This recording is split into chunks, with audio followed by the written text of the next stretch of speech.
नमस्कार, IND insight देख रहे हैं आप और मैं हूं आपके साथ खुशी व्यास। तो देखिए, देश में हरित क्रांति की सोच सिर्फ फसलों तक सीमित नहीं थी।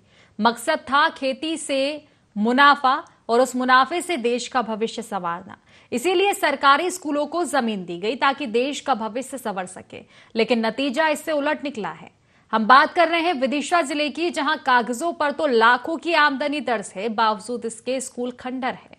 बच्चे जमीन पर चटाई बिछाकर पढ़ने को मजबूर है। जिले के गुरारिया हवेली से धतूरिया तक स्कूलों की जमीन कागजों में सरकारी है, लेकिन कब्जा सालों से दबंगों ने कर रखा है।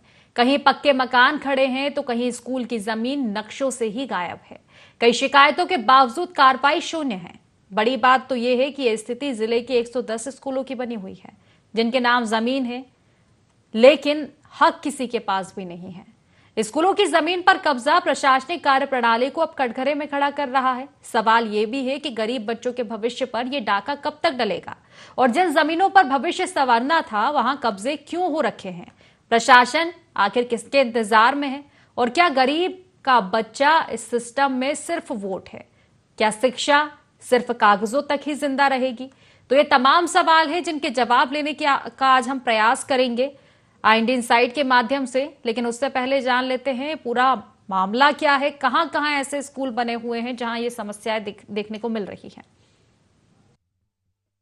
ये लगभग भैया 5-6 बीघा जमीन है और स्थिति तो आपके सामने है, आपने मुआयना पूरा कर लिया। और बाकी कंडीशन ये है कि घर बन रहे हैं, लोग बाग गांव में से जैसे जमीन बेच बेच के, अब जैसे कि गवर्नमेंट है यहाँ पे बनाते जा रहे हैं, खुद की प्राइवेट बेचते जा रहे हैं। लगभग अभी आपके सामने दिख रहा है जैसे इस पट्टी में ये घर बन रखेंगे। अभी ज्यादा तो नहीं, लेकिन फिर भी बहुत बड़ी है, 8-10 घर ही है बस मुश्किल से। पहले बोनी होती थी, लीज पे दवात थी। पहले ये पूरी 5 बीघा दवात थी। इसका पैसा स्कूल में जाता, स्कूल में पैसा लग जाता, लीज पे दवा जाती ठेका पे। और अब बहुत से साल से 10 एक साल से तो जा ही नहीं रही। गनमन से मकान बन का कोई ले भी तैयार नहीं होता है, उसमें क्या करेगा, बंजर हो रही है साली पूरी। वो तो वर्षों से है, वो तो 1.160 हेक्टेयर जमीन है, वर्षों से है। अब उसमें समय समय पर विभाग ने जानकारी मांगी, पत्राचार किया, तहसील को भी जानकारी गई, चिट्ठी लिखी। इसके बाद एक आध बार पटवारी मैडम ने भी जानकारी मांगी, तो उनको भी विभाग या प्रशासन जाने अपने स्तर से जानकारी उपलब्ध करा दी थी जब मांगते हैं समय समय पर। अब विभागीय स्तर पे है, विभाग को ये कर सकता है इसमें कुछ पहल। है कि प्राचीन समय में स्कूलों की कुछ व्यवस्था के लिए होगा कि स्कूल अच्छे संचालित हों, स्कूल व्यवस्था या उत्पादन, जमीनें पड़ी थी तो उत्पादन बढ़े कृषि संबंधी, तो ऐसा कुछ होगा। बाकी अभी में स्पष्ट तो मुझे कुछ नहीं है कि क्या मंशा थी, विभाग के अधिकारी बता पाएंगे। शासन की मंशा ये थी, एक तो उपज हो जाए और दूसरा स्कूलों का विकास हो सके। इसलिए हरित क्रांति की भूमि स्कूलों को दी गई थी कि उससे कुछ आय होगी, उस आय से स्कूलों का विकास है। अभी तो कब्जा है लगभग 40-50 साल। प्रत्येक वर्ष विभाग इसकी जानकारी मांगता है और हम लोग यहाँ से देते हैं। विभाग मांगता है, विभाग को देते हैं, विभाग फिर रेवेन्यू डिपार्टमेंट को जानकारी देता है। प्रशासन हमारी जानकारी के अनुसार लगभग 95 स्थानों पे कब्जा है और कलेक्टर महोदय ने सभी तहसीलदारों को निर्देशित किया है कि इनके कब्जे हटवा करके और उसकी नीलामी करवाएं और नीलामी की राशि जो है साला के खाते में जमा करवाएं। कार्रवाई चल रही है। अभी तक ऑथेंटिक रूप से मेरे पास अभी जानकारी नहीं है कि कितनी मुक्त हुई हैं, लेकिन ये निर्देश हैं और लगातार यहाँ पे संयुक्त कलेक्टर पैंतम उसको मॉनिटर कर रहे हैं। तहसीलदारों से लगातार संपर्क में प्रशासन पूरी तरह से तत्पर है उस कार्य को करने के लिए और बहुत शीघ्र ही ये मुक्त होकर के और उनकी नीलामी की जाएगी। तो कुल मिलाकर देखा जाए, स्कूल की जगह पर कब्जा किया जा रहा है, दावे किए जा रहे हैं भविष्य को लेकर, लेकिन बच्चों का भविष्य क्या इस तरह से संवरेगा, ये बड़ा सवाल है। स्कूल की जमीन दी गई ताकि देश का भविष्य संवर सके, लेकिन नतीजा इसके उलट है, क्योंकि कागजों पर तो लाखों की आमदनी दर्ज है, लेकिन स्कूल खंडर स्थिति में है, जमीन पर कोई और ही कब्जा किए हुए बैठा है। लेकिन अब बड़ी बात यह है कि क्या वाकई अधिकारी झांकते तक नहीं है, गांवों का दौरा नहीं किया जाता, स्कूलों का दौरा नहीं किया जाता है, ताकि ये पता चल सके कि वाकई स्कूलों की हालत क्या कुछ है। जमीन को कागजों में सरकारी बताया जा रहा है, लेकिन दबंगों ने कब्जा कर रखा है। पक्के मकान बने हुए हैं तो कहीं स्कूल की जमीन नक्शों से ही गायब बताई जा रही है। कई शिकायतें भी की गई है, लेकिन कार्रवाई शून्य है।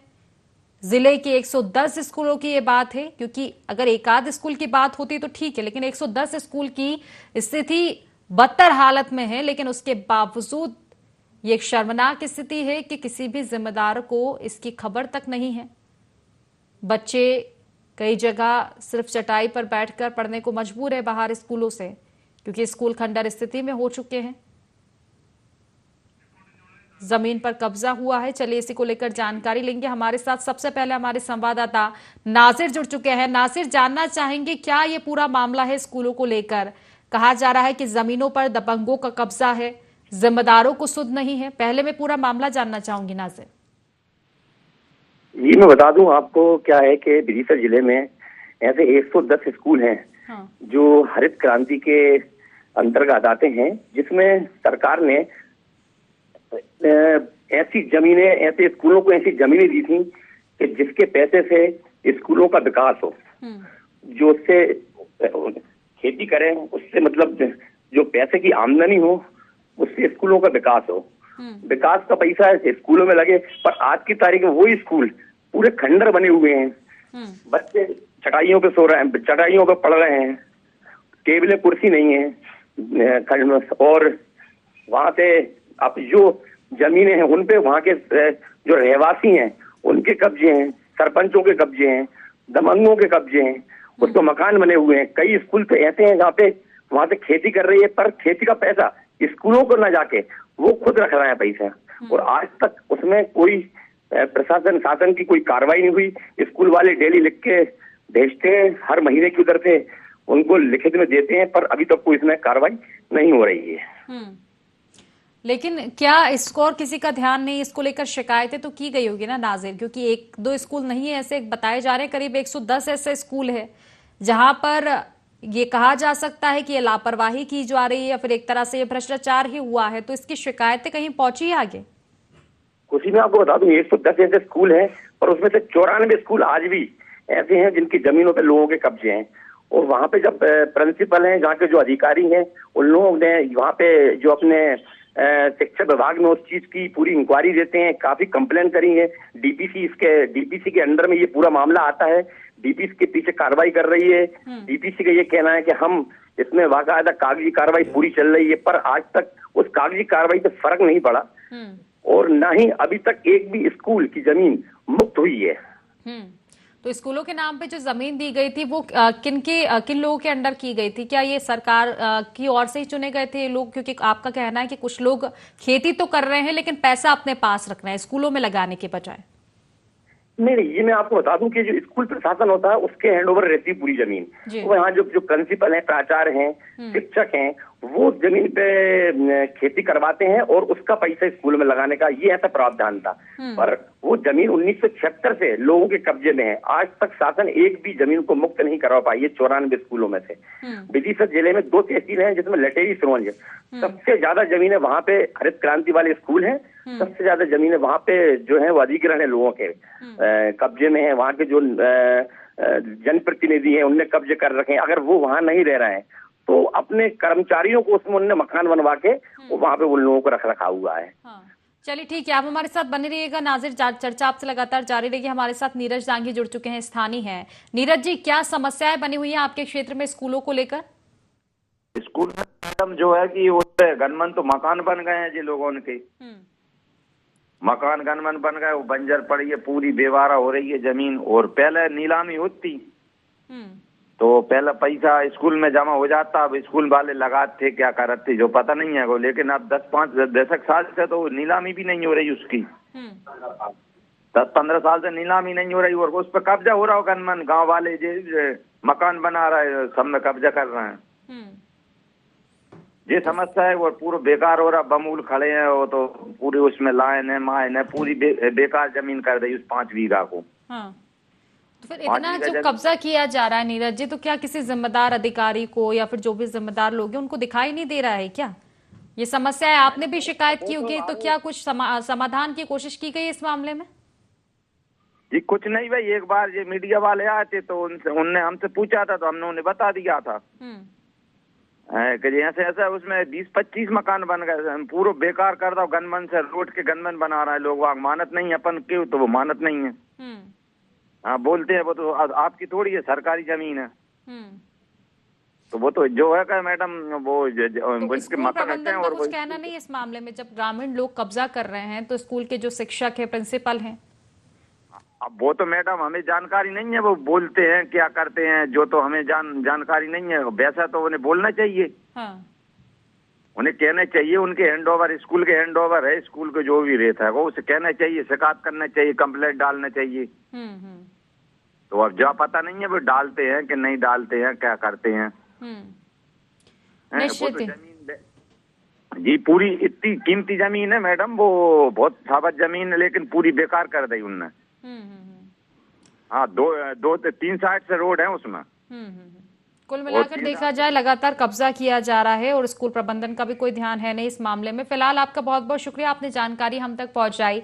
नाजिर, आप भी हमारे साथ बने रहिएगा, चर्चा आपसे लगातार जारी रहेगी, क्योंकि शिक्षा व्यवस्था बदहाल स्थिति में है, अलग अलग नवाचार करती है, लेकिन ये कहीं ना कहीं कोशिशें उनकी रंग नहीं लाती। पलीता क्योंकि इस पर कहीं ना कहीं जो निचले स्तर के अधिकारी है वो लगा देते हैं, ध्यान होता नहीं है और भ्रष्टाचार बढ़ता ही जाता है। इसी को लेकर आज हम चर्चा कर रहे हैं। हमारे साथ हमारे संवाददाता नाजिर लगातार बने हुए हैं। नाजिर, देखिए, आपका जिस तरह से कहना है, ये जो खेती जो स्कूल के लिए दी गई थी, इसकी पूरी जिम्मेदारी स्कूल प्रबंधन की होती है, प्रिंसिपल की, शिक्षकों की, तो क्या ये पूरी लापरवाही उन्हीं की निकलकर सामने आ रही है? या तो खेती की जा रही है, उसका पैसा स्कूलों में नहीं लगाया जा रहा है, और ये जो बात एक सामने आ रही है कि कई ग्रामीण भी कब्जा कर रहे हैं उन जमीन पर, तो क्या उनको रोका नहीं जा रहा है इस मामले में?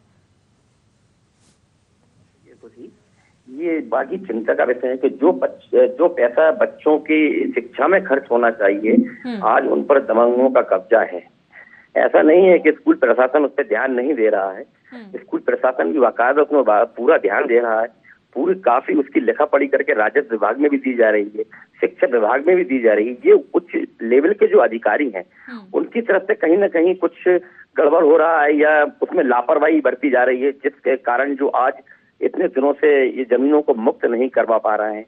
एक सवाल ये भी उठता है कि वहां से आज जो रोडों का जाल बिछ रहा है, जो हाईवे निकल रहे हैं, उन जमीनों से हाईवे निकल गए हैं, उन जमीनों की कीमत और दुगनी चौगनी हो गई है। इसलिए दबंग उस पर कब्जा करके कहीं ना कहीं कोशिश करके उस पर जो कार्रवाई होती है उसमें रुकवा देते हैं। ये भी एक मामला सामने आया है। हाँ, निश्चित ही एक बड़ी समस्या। आप हमारे साथ बने रहे। हमारे साथ सुभाष जी जुड़ चुके हैं, कांग्रेस से नेता है। सुभाष जी, स्वागत है आपका IND 24 में। जी धन्यवाद। सुभाष जी, दरअसल हम ये विदिशा जिले की बात कर रहे हैं। यहाँ पर हरित क्रांति के तहत जो एक सरकार ने ये जो योजना वगैरह लेकर आई थी, सरकार के स्कूलों के नाम से जमीन दी जाएगी और उन जमीनों से जो मुनाफा होगा वो स्कूलों के लिए लगाया जाएगा, स्कूलों की मरम्मत के लिए, स्कूलों में जो बच्चे उनके भरण पोषण के लिए। लेकिन अब ये देखा जा रहा है कि स्कूल की जमीन पर दबंग कब्जा कर रहे हैं, लेकिन ध्यान किसी का नहीं है। देखिए मैडम, इसमें तो ये प्रॉब्लम है, भारतीय जनता पार्टी की सरकार सिर्फ घोषणा करती है, हकीकत में जमीनी स्तर पे कुछ नहीं है। अपने कार्यकर्ता और नेताओं को ओवलाइज करने का काम भाजपा के लोग कर रहे हैं। ये योजना जो है केवल अखबार वाली और लोगों को परेशान करने वाली है। ये इसमें जो स्कूलों का आप जिक्र कर रही हैं, अधिकांश स्कूलों की जमीनों पे कई वर्षों से दबंगों के कब्जे हैं, उनको हटा ही नहीं रहा है कोई। और ये जो सरकार ने योजना बनाई, ये भी पार्टी के कार्यकर्ताओं को लाभ देने के लिए बनाई है। मेरा विनम्रता से आग्रह है कि अगर योजना बनी है तो वास्तव में उसका अमल होना चाहिए, अन्यथा केवल शोषण हो रहा है। घर ताकतवर इतने लोग हैं कि मास्टर बेचारा सादा सिंपल रहता है, वो नौकरी करके केवल तनख्वाह तक सीमित रहता है, लड़ना नहीं चाहता। वो शिकायत भी करते हैं तो वो खुल के नहीं कर पाते। हम जनप्रतिनिधि कांग्रेस के उठाते हैं उसको, लेकिन वो समस्या यथावत रह जाती है। देखो, वो कांग्रेसियों की कोई सुन नहीं पा रहा वहाँ, और सत्ताधारी नेता जो हैं वो सारे काम गलत करा रहे हैं, स्कूलों के आसपास उनकी जमीनों पे कब्जा कर रहे हैं। निश्चित ही कुल मिलाकर देखिए, समस्या तो यही है ना कि सरकार जो देख रही है वो आंकड़े देख रही है। कागजों में तो काफी मुनाफा हो रहा है, स्कूलों को भी फायदा हो रहा है, लेकिन जमीनी हकीकत कहाँ टटोली जा रही है। ये भी जरूरी है कि अगर कोई योजनाएं लाई जा रही हो तो जो अधिकारी उन योजनाओं को संभालेंगे उसका भी देखरेख किया जाए कि वाकई वो अधिकारी अपने काम कर रहे हैं या नहीं कर रहे हैं, क्योंकि स्थिति यही है कि कोई झांक ही नहीं रहा है उस जमीन को और इसी वजह से कब्जे हुए जा रहे हैं। अधिकारी तो खुद उसमें इन्वॉल्व हैं, खुद अतिक्रमण करा रहे हैं। अधिकारियों की सुन कौन रहा है? अधिकारी तो बस समय काट रहे हैं। बड़े बड़े अधिकारियों से हम मिलते हैं, वो हमसे खुद कहते हैं कि भैया ऐसा हाल है कि कोई गाली देने नेता खड़ा हो जाता है, कोई मारने खड़ा हो जाता है, हम क्या करें? तो वो तो खुद अधिकारी अपना समय काट रहे हैं और सारे अधिकारी, अधिकांश अधिकारी भ्रष्टाचार में शामिल हैं।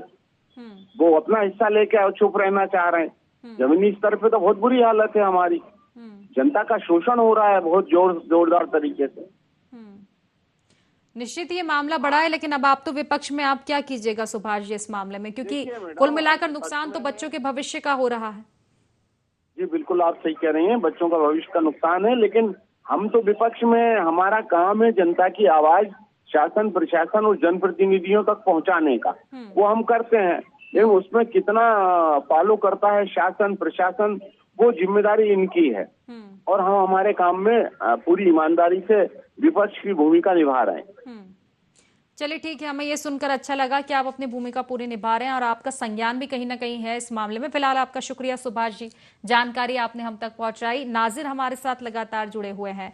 नाजिर, देखिए हैरानी वाली बात है ये कि योजनाएं तमाम तरह की लाई जाती है, लेकिन उन योजनाओं को टटोला नहीं जाता। ये नहीं देखा जाता कि वाकई जो चीजें आपको फाइलों में, आंकड़ों में दिखाया जा रहा है, क्या वाकई वो स्थिति जमीनी हकीकत है?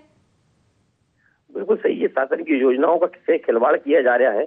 अब इसमें आप ये कह रहे हैं कि जनप्रतिनिधि भी शामिल हैं, अधिकारी भी शामिल हैं, जो भी इसमें शामिल है, पर उसमें कहीं ना कहीं बच्चों का भविष्य और उनके लिए बहुत नुकसान हो रहा है। कई बिल्डिंग स्कूल की कुछ चीजें ऐसी हैं कि बहुत काफी जर्जर हो रही हैं, उसमें से पानी टपक रहा है, पर उनका कोई सुधार नहीं हो रहा है। निश्चित, अब स्कूलों की क्या स्थिति है नाजिर, वो भी जान लेते हैं थोड़ा। हमारे साथ दिलीप धनवानी जी जुड़ चुके हैं, गुरारिया से प्राचार्य है। दिलीप जी, स्वागत है आपका IND 24 में। जानना चाहूंगी क्या स्थिति हो रही है स्कूलों की, जमीनों पर कब्जा बताया जा रहा है?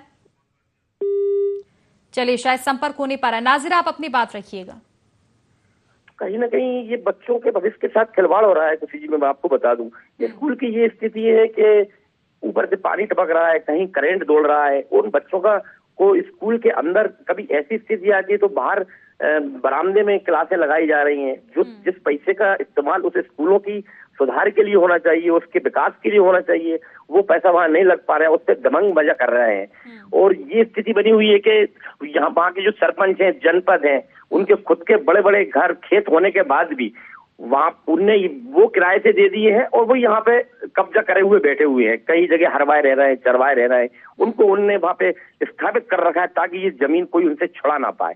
कहीं ना कहीं कोई कार्रवाई होती है, शासन की प्रशासन की जो कार्रवाई होती है उसमें अपनी नेतागिरी करके या कुछ भी सोर्सेस से उसको रुकवा देते हैं। ये पिछले 50 साल से चला आ रहा है। ये 1976 से हरित क्रांति के तहत 110 स्कूलों को ये जमीन दी गई थी ताकि उस जमीनों से जो पैसा है वो स्कूलों में लगे, पर वो आज की तारीख में नहीं लग पा रहा है और बच्चे परेशान हो रहे हैं।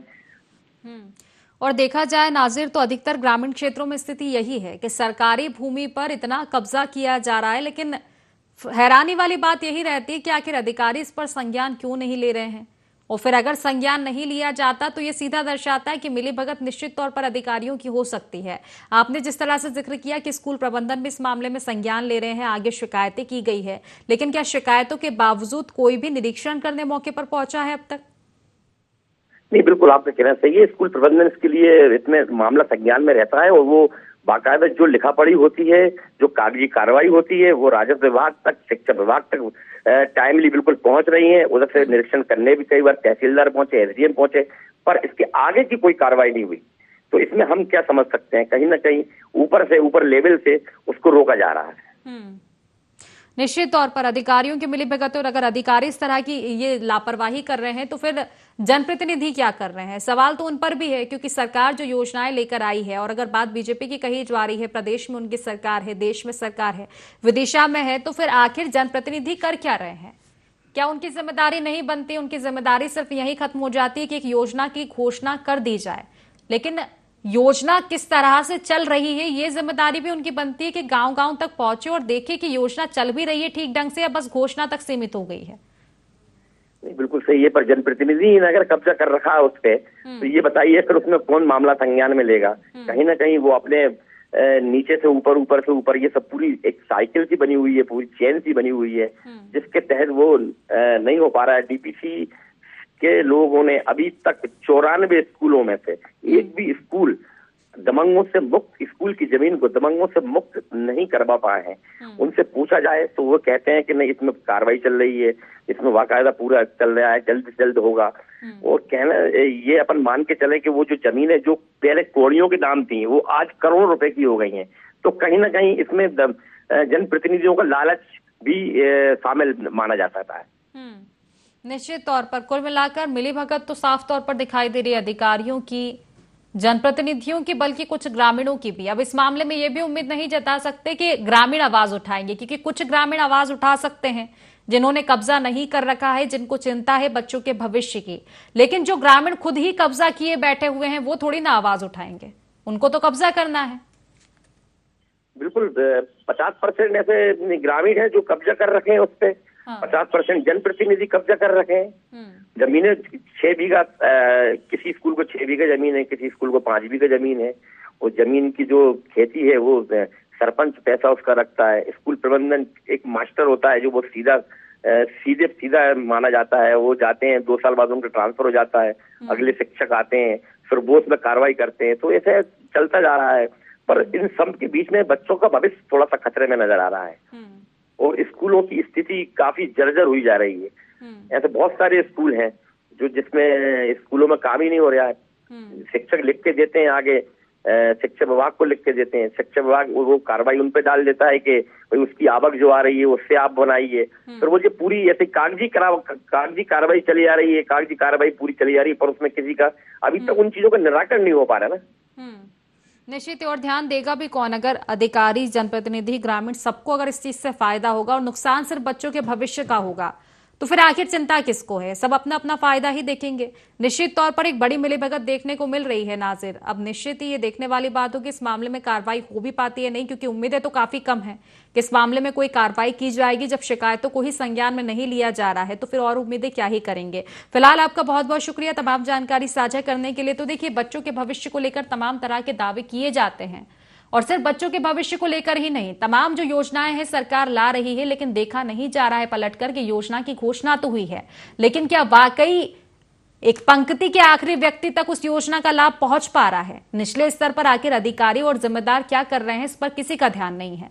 देखने वाली बात होगी इन योजनाओं का अब आखिर होगा क्या वाकई बच्चों का भविष्य इससे संवरेगा या फिर बस कब्जा किया जाएगा। तो फिलहाल IND इनसाइड में इतना ही। आप बने रहिए IND 24 के साथ। नमस्कार।